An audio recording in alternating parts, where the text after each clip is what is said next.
Primetime News this evening. Jamaicans unmoved by matters relating to the Integrity Commission. The results of the latest RJR Don Anderson polls. Attention at St. James High School. And medical consultants to return to work.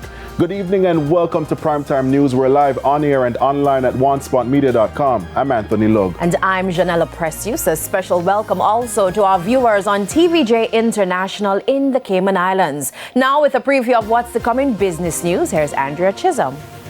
Well, Janella, thank you. Earlier this year, the Prime Minister said the government would be divesting its shares in Trans-Jamaica Highway. Well, the offer was officially launched today, and Sagicor has signed a multi-million-dollar deal with manufacturers and exporters. There's a lot to talk about in the business day this evening. And Janella, it's the big show. Guess who's here today? Renardo Brown is here with a preview of what's to come in sports.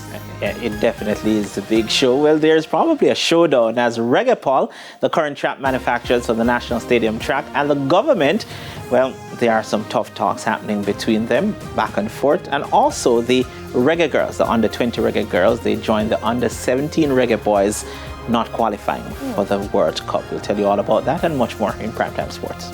There's also sports commentary and E-Prime in this newscast. But before the break, the feedback question.